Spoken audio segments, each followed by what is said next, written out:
Dobrý den, Svaz kulturistiky, blíží se nám mistrovství Moravy a mistrovství Čech. Začínáte posílat přihlášky na tyto soutěže a začal jsem je potvrzat, ale jsou tam nějaké chyby, tak proto pojďme se podívat, co tam udělat tak, aby ty chyby nebyly. V první řadě musíte mít platný registrační průkaz, to znamená registrační průkaz musí být platný na rok 2017. Během vyplňování uvedete jméno a příjmení. Píšte to prosím bez chyb, to znamená háčky, čárky, musíte tam uvádět, ty jména se pak prolínají ve startovních listinách a posléze i v diplomech, a tam asi nechcete mít chybu. Dále datum narození. Často to vůbec neuvádíte, nebo tam dáte úplně jiný datum. Dle toho ale rozlišujeme, do jaké kategorie patříte, jestli jste Masters, Junior, či ne. Takže dát na to pozor taky.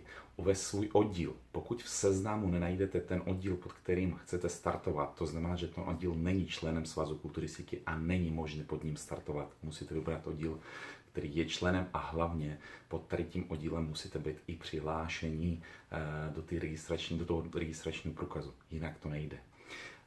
Uvést svůj telefon a svůj e-mail, protože obratem pošleme potvrzení o přijetí přihlášky, takže často se mi stává, že mi někdo volá a říká, já jsem nic neobdržel. No to je tím, že špatně jste uvedl asi e-mail a proto nemáme kam vám to poslat.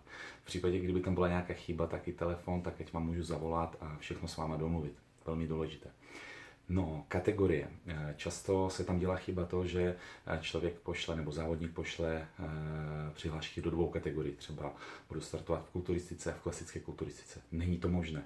A já pak nevím, jakou přihlášku vám potvrdit, jestli chcete jít teda do klasické kulturistiky nebo do kulturistiky.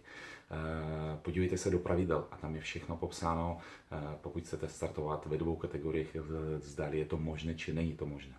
No a teď nejdůležitější. Pokud startujete v kategorii, kde je volná sestava, tak musíte nám poslat hudbu. To znamená, během odeslání ty přihlášky, na konci se vás ten formulář zeptá přiložit hudbu, tak musíte zmačknout, že ano, a odeslat nám tu hudbu.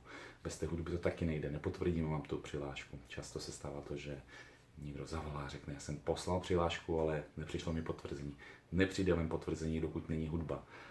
Je to pohodlí pro vás, když pošlete tu hudbu, my ji tady zkontrolujeme a už na soutěži nic neřešíte. My přivezeme tu hudbu a vy pouze soutěžíte a nemáte žádný stres. To je asi všechno k té přihlášce, prosím, vyplňte to správně a budeme se na vás moc těšit na soutěži. Hezký den.